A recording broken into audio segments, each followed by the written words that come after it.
नमस्कार साथियों, मैं आज अति महत्वपूर्ण सेशन के साथ आपके सामने पुनः उपस्थित हुआ हूं ताकि आने वाला एग्जाम में आपको अधिक से अधिक मदद मिल सके। जो भी बिहार टीचर का एग्जामिनेशन का तैयारी कर रहे हैं, बीपीएससी टीचर का, सभी वीडियो आप देखने का प्रयास कीजिएगा। आपके लिए एक एक वीडियो जो है ना तैयार किया जा रहा है ताकि आपको जो है एग्जामिनेशन में सुविधा मिल सके। तो पहला क्वेश्चन है, हुंकार नामक साप्ताहिक पत्रिका के 1942 में संपादक कौन बने थे। देखिए 1942 में संपादक पूछ रहा है, कह रहा है कि हुंकार नामक साप्ताहिक पत्रिका का जो है 1942 में संपादक कौन बन गए थे। तो इसमें जो है राहुल संकृत्यायन बन गए थे। कौन बने थे? राहुल संकृत्यायन बने थे। ऑप्शन क्या हो जाएगा? सी हो जाएगा। जबकि हुंकार जो नामक पत्रिका जो प्रकाशित किए थे सर्वप्रथम में, ये सहजानंद सरस्वती ने प्रकाशित किए थे। क्लियर? स्वामी सहजानंद सरस्वती ने। क्लियर हो गया होगा। नेक्स्ट क्वेश्चन है, गुब्बारे खातिर गुब्बारे खातिर पुस्तक के लेखक कौन थे। गुब्बारे खातिर पुस्तक के लेखक जो है वो अबुल कलाम आजाद है। वो कौन है? अबुल कलाम आजाद है। जबकि अब्दुल कलाम आजाद लिख दिया है दोस्तों, ये सही करना पड़ेगा। या तो नन ऑफ दीज आप मार सकते हैं, इसमें नन ऑफ दीज हो जाएगा। इसका आंसर क्या हो जाएगा? अबुल कलाम आजाद। देखिए अब्दुल कलाम आजाद अलग है और अबुल कलाम आजाद अलग है, इसीलिए हम इसको नन ऑफ दीज में रखे हैं। गुब्बारे खातिर पुस्तक के लेखक कौन है? अबुल कलाम आजाद है। कौन है? Abul Kalam Azad. Clear? Next question है, British east Indian British Indian association के संस्थापक कौन थे।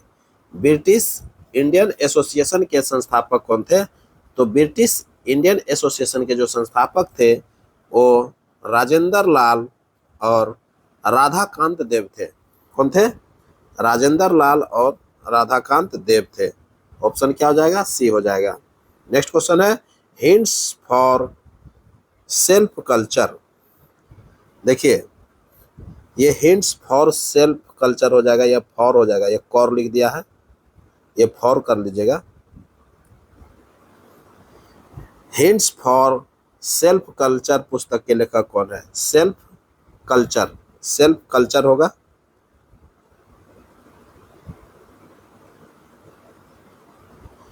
हिंट्स फॉर सेल्फ कल्चर लिख लिए पुस्तक का नाम, हिंट्स फॉर सेल्फ कल्चर। पुस्तक के लेखक कौन है? लाला हरदयाल है। क्लियर?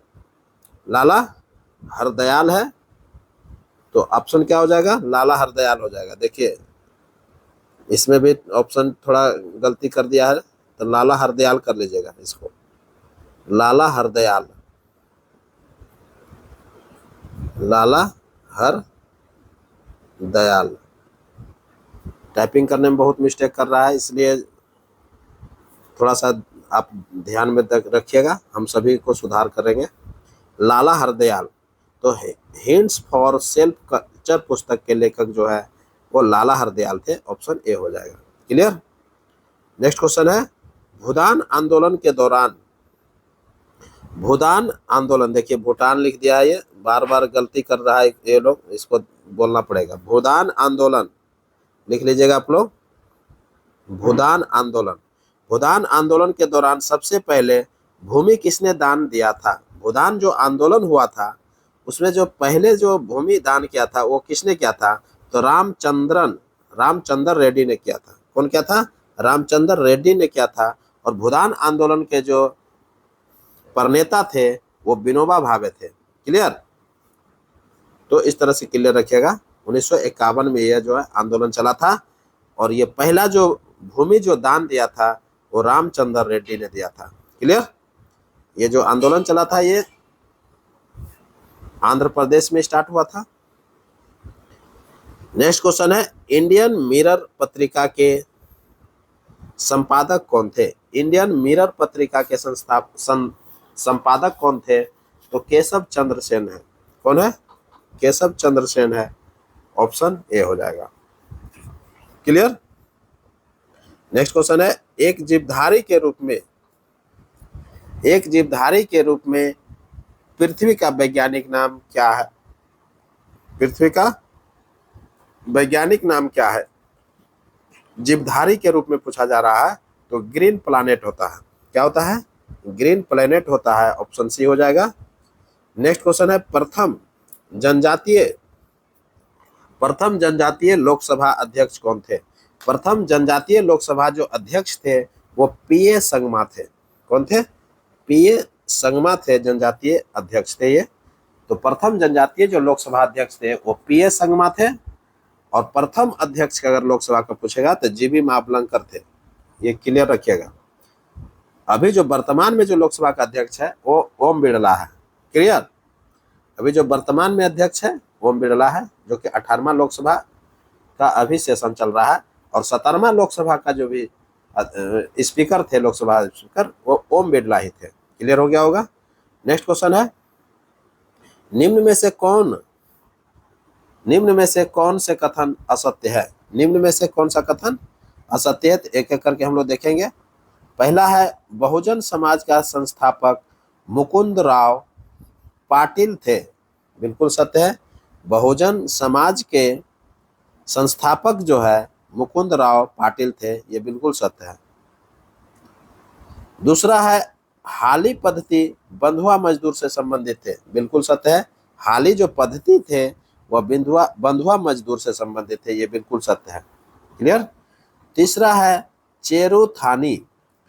चेरुथानी बांध तेलंगाना में है। ये चेरुथानी बांध जो है ये केरल में है दोस्तों, इसलिए ये गलत है। चेरुथानी बांध जो है ये केरल में है, ध्यान में रखिएगा। ये तेलंगाना दे दिया है, ये गलत है। तो वो सत्य खोजना था, यही वो सत्य मिल गया। ऑप्शन सी हो जाएगा। क्लियर? नेक्स्ट क्वेश्चन है, निम्न में से कौन सा कथन सत्य है? अब कथन सत्य को हम लोग देखते हैं। पहला क्वेश्चन है, सौर मंडल का सर्वाधिक गर्म ग्रह मंगल ग्रह है। सौर मंडल का सर्वाधिक गर्म ग्रह जो है वो शुक्र ग्रह है, ये मंगल ग्रह नहीं होगा। गर्म ग्रह मंगल ग्रह नहीं होगा, इसलिए गलत हो गया। क्लियर? तो यहाँ क्या लिखेगा आप लोग? शुक्र ग्रह कर लीजिएगा। तो सौर मंडल का सर्वाधिक गर्म ग्रह जो है वो शुक्र ग्रह है। क्लियर? दूसरा है, बगलिहार जल विद्युत परियोजना उड़ीसा में है। बिल्कुल ये गलत है दोस्तों। बगलिहार जल विद्युत परियोजना जो है वो जम्मू कश्मीर में है। कहाँ है? जम्मू कश्मीर में है, ध्यान में रखिएगा। तो क्लियर हो गया होगा। बगलिहार जल विद्युत परियोजना कहाँ है? जम्मू कश्मीर में है। ये दोनों कथन गलत मिला। तीसरा है, अल हिलाल पत्रिका के संपादक अबुल कलाम आजाद थे। देखिए, अल हिलाल जो पत्रिका थे उसके संपादक जो थे अबुल कलाम आजाद थे, ये बिल्कुल सत्य है। ये कथन बिल्कुल सत्य मिला। तो कौन सा कथन सत्य था? तो यही कथन मिल गया, ऑप्शन सी। तो ऑप्शन सी कथन सत्य है। क्लियर? नेक्स्ट क्वेश्चन है, एक समतल दर्पण की वक्रता त्रिज्या क्या होती है? एक समतल दर्पण की वक्रता त्रिज्या जो है अनंत होती है दोस्तों। क्या हो जाएगा? ऑप्शन ए हो जाएगा, अनंत। नेक्स्ट क्वेश्चन है, Dulhasti hydro power station. Dulhasti hydro power station किस नदी पर है? तो ये चेनाब नदी पर है। ऑप्शन क्या हो जाएगा? चेनाब नदी हो जाएगा।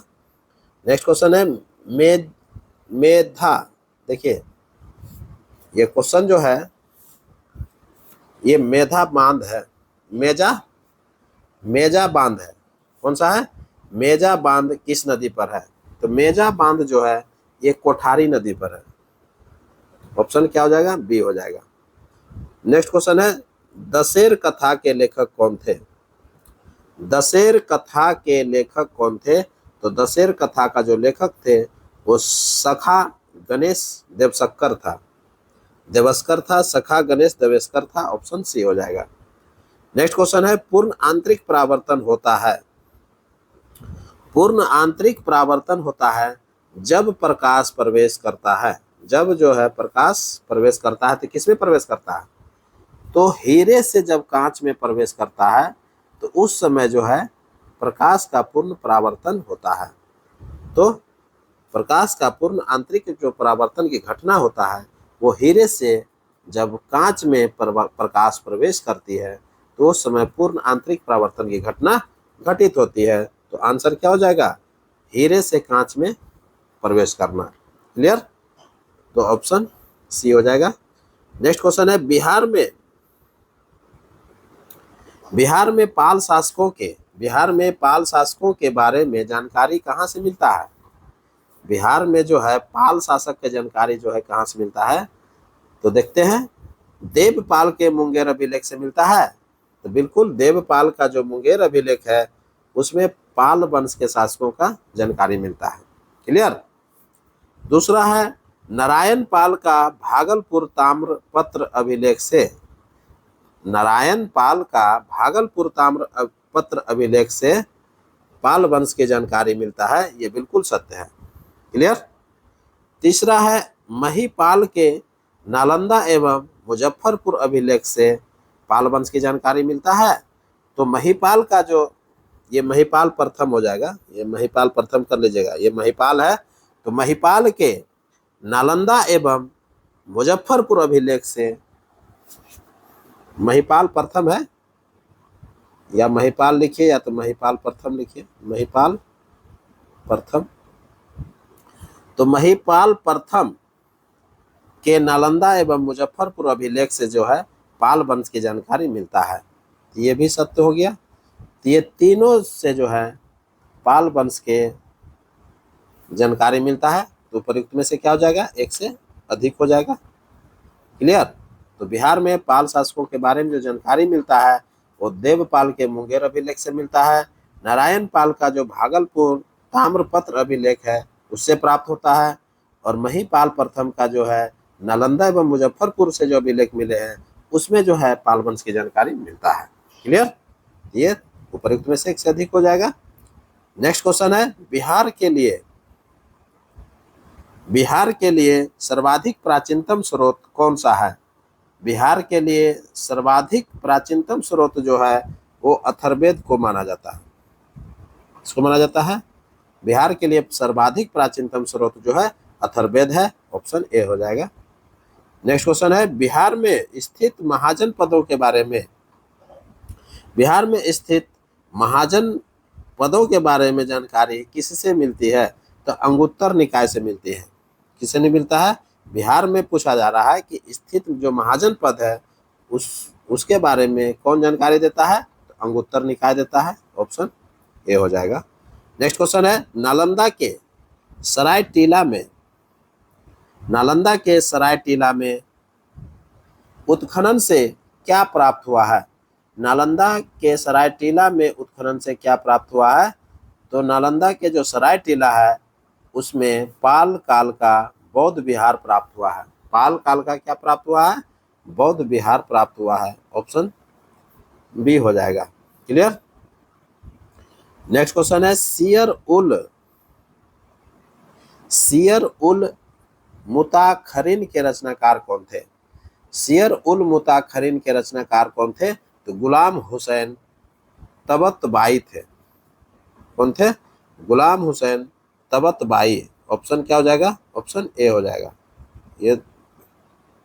ये थोड़ा सा सही कर लीजिएगा, तबतबाई होता है, तबतबाई। गुलाम हुसैन तबतबाई जो है सियर उल मुताखरिन के रचनाकार हैं। क्लियर? नेक्स्ट क्वेश्चन है, मुल्ला बहबहानी कहाँ के यात्री थे? मुल्ला बहबहानी जो है कहाँ के यात्री थे? तो ये ईरान के थे। ऑप्शन क्या हो जाएगा? सी हो जाएगा, ईरान। नेक्स्ट क्वेश्चन है, कौटिल्य के अर्थशास्त्र में किस पहलू पर प्रकाश डाला गया है? कौटिल्य का जो अर्थशास्त्र है, कौटिल्य को विष्णुगुप्त के नाम से जाना जाता है, चाणक्य के नाम से जाना जाता है। कौटिल्य का जो अर्थशास्त्र है, अर्थशास्त्र जो पुस्तक लिखे हैं वो कौटिल्य के द्वारा लिखा गया है। तो उसमें किस पहलू पर प्रकाश डाला गया है? तो राजनीतिक नीतियां पर डाला गया है। किस पर डाला गया है? राजनीतिक नीतियों पर डाला गया है। कौटिल्य जो थे ये चंद्रगुप्त मौर्य के प्रधानमंत्री थे। चंद्रगुप्त मौर्य जो थे ये मगध साम्राज्य का स्थापना किया था, जो कि नंद वंश को पराजित किया था। और उस समय नंद वंश का जो अंतिम राजा थे घनानंद थे। घनानंद को पराजित करने में चंद्रगुप्त मौर्य का जो है सहयोगी के रूप में कौटिल्य काम कर रहे थे। जब स्थापित हुआ साम्राज्य तो चंद्रगुप्त मौर्य ने कौटिल्य को प्रधानमंत्री नियुक्त किया था। क्लियर हो गया होगा। तो उसी समय जो है उसी के शासनकाल में, चंद्रगुप्त मौर्य के शासनकाल में प्रधानमंत्री का जो पद था कौटिल्य सुशोभित थे और उन्होंने पुस्तक लिखा अर्थशास्त्र, जिसमें जो है राजनीतिक नीतियों का जो है पर विशेष पहलू डाला गया है। क्लियर। नेक्स्ट क्वेश्चन है, खबरों में रहा मोंगला बंदरगाह किस देश में है। खबरों में जो हाल ही में चर्चा में रहा है मोंगला बंदरगाह, ये मोंगला बंदरगाह है वो किस देश में है। तो ये बांग्लादेश में है दोस्तों। कहाँ है, ये बांग्लादेश में है। ऑप्शन ए हो जाएगा। नेक्स्ट क्वेश्चन है, पहले सोशल मीडिया साइट कौन सी थी। पहला जो सोशल मीडिया साइट था वो कौन सा था। तो 6 डिग्रीज था। कौन था, 6 डिग्रीज था। ऑप्शन क्या हो जाएगा, बी हो जाएगा। नेक्स्ट क्वेश्चन है, पत्थर की बनी नृत्य करते हुए पुरुष की मूर्ति नटराज किस स्थान पर पाई गई थी। बहुत इंपॉर्टेंट क्वेश्चन है। कहता है कि पत्थर की बनी नृत्य करते हुए पुरुष की मूर्ति नटराज किस स्थान पर पाई गई थी। तो हड़प्पा में पाया गया था दोस्तों। कहाँ मिला था, ये हड़प्पा में मिला था। ऑप्शन सी हो जाएगा। नेक्स्ट क्वेश्चन है, विजयनगर साम्राज्य का अवशेष कहाँ से मिला है। विजयनगर साम्राज्य का अवशेष जो है कहाँ से मिला है। तो हम्पी से मिलता है दोस्तों। कहाँ से मिलता है, हम्पी से मिला है। हम्पी जो थे ये तुंगभद्रा नदी के किनारे हैं। यह जो है विश्व विरासत में सूची में शामिल है। यूनेस्को के द्वारा ये किस में शामिल है, विश्व विरासत सूची में शामिल है हम्पी। क्लियर हो गया होगा। तो विजयनगर साम्राज्य का अवशेष जो है कहाँ से मिलता है, हम्पी से मिलता है। हम्पी क्या था, विजयनगर साम्राज्य की राजधानी थी और हम्पी जो है तुंगभद्रा नदी के किनारे बसा हुआ है। और विजयनगर साम्राज्य का स्थापना 1336 ईस्वी में हरियर एवं बुक्का नामक 2 भाइयों ने किया था। क्लियर हो गया होगा। नेक्स्ट क्वेश्चन है, डॉक्टर राजेंद्र प्रसाद ने किसे पाकिस्तान का जन्मदाता माना है। डॉक्टर राजेंद्र प्रसाद ने किसे पाकिस्तान का जन्मदाता माना है। तो मिंटो को माना है। किसको माना है, मिंटो को माना है। तो ऑप्शन बी हो जाएगा।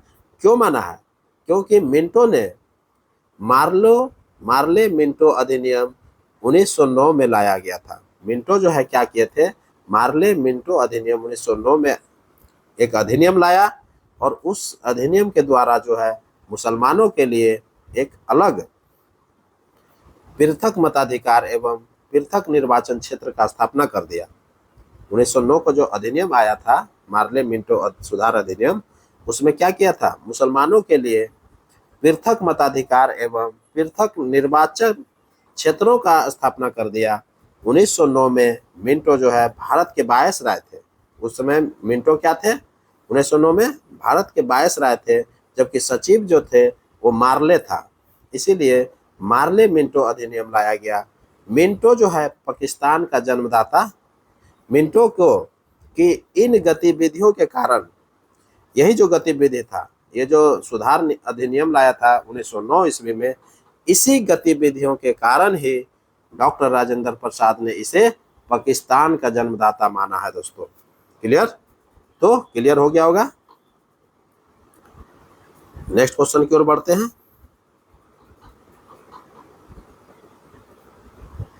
पंजाब भूमि हस्तांतरण अधिनियम कब पारित किया गया। पंजाब भूमि हस्तांतरण अधिनियम जो है 1900 ईस्वी में पारित किया गया था।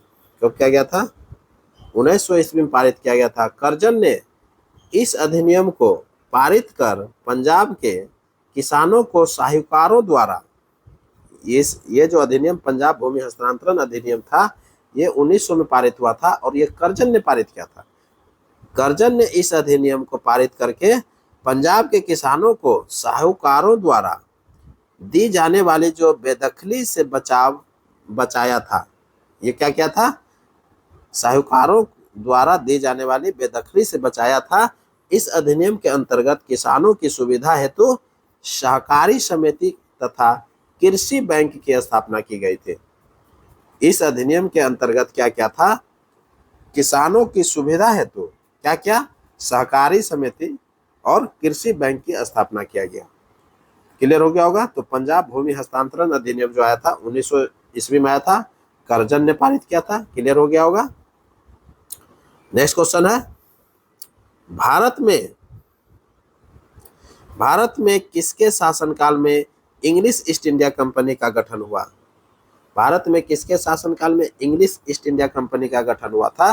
तो उस समय जो है गठन हुआ था, इंग्लिश ईस्ट इंडिया कंपनी का जो गठन हुआ था 31 दिसंबर 1600 ईस्वी को हुआ था। कब हुआ था? 31 दिसंबर 31 दिसंबर जो है 1600 ईस्वी में हुआ था। उस समय जो थे भारत के जो शासक थे अकबर थे, क्योंकि 1605 ईस्वी में अकबर का मृत्यु हुआ था, ये भी ध्यान में रखिएगा। 1556 ईस्वी से शासन कर रहा था और 1605 ईस्वी में जो है अकबर की मृत्यु हो जाती है। उस समय जो है इंग्लिश ईस्ट इंडिया कंपनी का 31 दिसंबर 1600 ईस्वी में स्थापना होता है। तो उस समय कौन था सम्राट? अकबर थे। क्लियर हो गया होगा।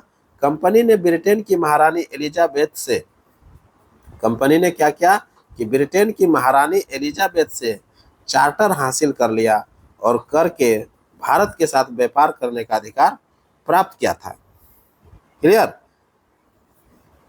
कंपनी क्या किए कि ब्रिटेन की महारानी एलिजाबेथ से चार्टर हासिल किया कि हम भारत के साथ व्यापार कर सकते हैं। तो वो अधिकार दिया, एलिजाबेथ जो है अधिकार दे दिया कि आप जाइए भारत के साथ व्यापार कर सकते हैं।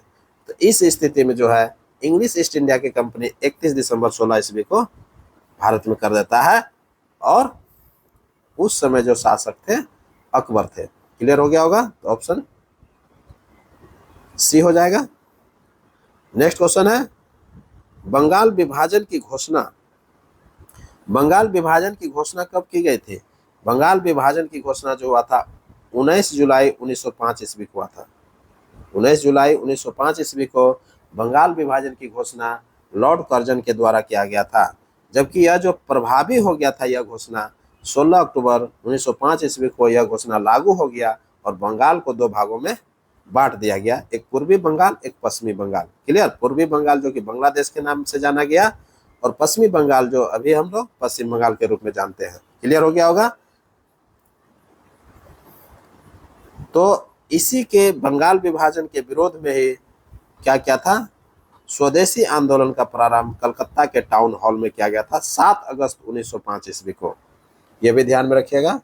स्वदेशी आंदोलन का जो प्रारंभ किया गया था बंगाल विभाजन के विरोध में किया गया था और कलकत्ता के टाउन हॉल में किया गया था 7 अगस्त 1905 ईस्वी को। क्लियर। तो इस तरह से आप क्लियर हो गए होंगे। नेक्स्ट क्वेश्चन देखते हैं और ये अंतिम क्वेश्चन आ गया। कहता है कि गुल्लक बच्चा बैंक कहाँ है? गुल्लक बच्चा बैंक कहाँ है? ये पटना में है दोस्तों, इसको याद रखिएगा। ये गुल्लक बच्चा बैंक कहाँ है? पटना में है। क्लियर। ऑप्शन ए हो जाएगा। पटना के सैदपुर में स्थित है। ये पटना का जो सिटी है वो सैदपुर जो है उसी में ये गुल्लक बच्चा बैंक है। क्लियर। स्थित ये सैदपुर स्थित किलकारी बाल भवन में है। सैदपुर में जो स्थित है एक बाल भवन नाम का है, किलकारी बाल भवन, उसी में ये गुल्लक बच्चा बैंक संचालित है। बच्चों में पैसा बचत करने की सोच विकसित करने के लिए तथा साथ साथ उन्हें छोटी उम्र में बैंकिंग से भी जोड़ रहा है, इसके लिए जो है ना जागरूकता फैलाया गया है। तो ये गुल्लक बच्चा बैंक कहाँ है? पटना के सैदपुर के किलकारी बाल भवन में है। क्लियर। तो इस तरह से क्लियर हो गया होगा। तो इसी के साथ अब हमको इजाज़त दीजिए। मैं पुनः आपके सामने एक नए वीडियो के साथ उपस्थित होऊंगा। तब तक के लिए पढ़िए और नेक्स्ट वीडियो का इंतजार कीजिए। नमस्कार, जय हिंद।